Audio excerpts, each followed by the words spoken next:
রে যাম মাঝে ভালাইছে তোরেও কিন্তু মাঝে ভালাইবে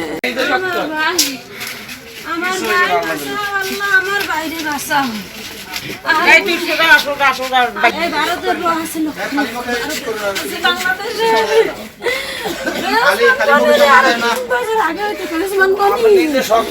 ভারতের র কিন্তু তোরে বাঁচতে দেবে না তোরে ভারত বাঁচতে দেবে না আপনার এটা যাম মাঝে ভালাইছে তোরেও কিন্তু মাঝে ভালাইবে দেশপ্রেমিক মানুষ না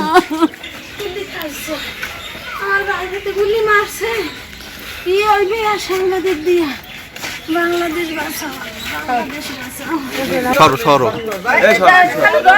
আমার বলি যে টুকরা মারিয়া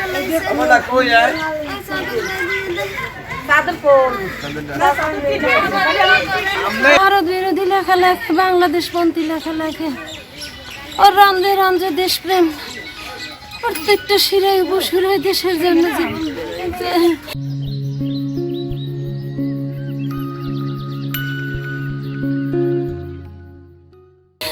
আমরা ওরা আগে আমি ওরা পাঠাই দেবো আমেরিকাতে তোর দেশে রাখবো না ভারত তোরে বাঁচতে দেবে না ভারতের র আছে হাজার এখন আবার মির্জা আব্বাসের বিপরীতে হাঁটাশনের দাঁড়াইছে শত্রুর নাই ওরে বাবা শত্রুর অভাব নাই একদিকে ভারতীয় র একদিকে আওয়ামী লীগ একদিকে মির্জা আব্বাসের আসনে দাঁড়াইছে বাবা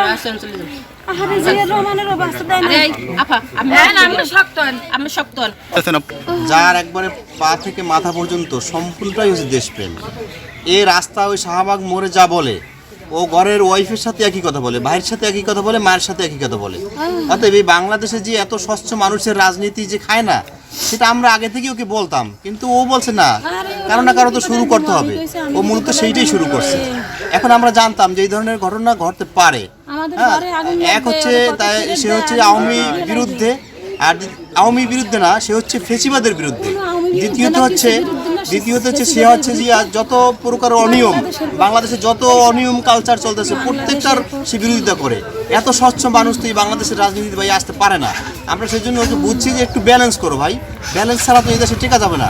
বলছে হ্যাঁ আমি শুরু করবো, আমি হয়তো একদিন থাকবো না, কিন্তু আমার দেখি এরকম আরো হাজারো মানুষ হাজারো লক্ষ হাদি জন্ম হবে।